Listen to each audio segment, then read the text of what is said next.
My name is Rohan Murphy. I'm from East Islip, Long Island, New York.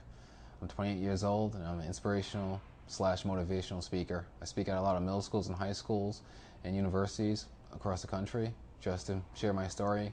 I was born with a very severe birth defect that left both my legs deformed. My kneecaps were on the opposite side. My legs were basically backwards. And when I was 4, I met a doctor at St. Luke's Hospital in New York City, and he suggested to my parents that I should have my legs amputated.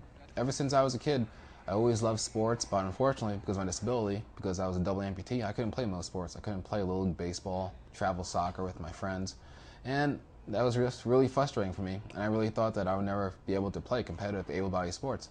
But that all changed in 8th grade when I met my phys ed teacher, a guy by the name of Mr. Ron Croto, and he totally changed my life forever. He introduced me to the sport of wrestling.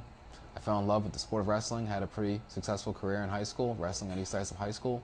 I went on to wrestle Division I at Penn State University, and after I graduated from Penn State, I started doing motivational speaking.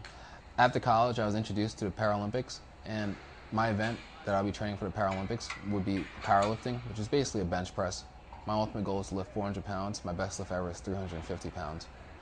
My training schedule really isn't much different from somebody that is able-bodied. You know, I'm still training for the same type of event that somebody would be training for if they had legs with powerlifting, with benching, and so basically the same. I work out probably 4 to 5 times a week. My workouts really revolve around, just getting stronger, my shoulders, chest muscles. Ever since I got done wrestling at the end of my college career, I've kind of had this empty feeling inside of me for competition and competing in sports, and the Paralympics, that's a perfect avenue just for that.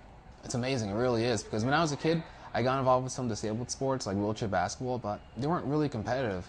But then all of a sudden, I was introduced to the Paralympic movement, and these sports are really competitive, and it's something that would be great for me, and I'm just really looking forward to 2016, hopefully make the Rio team.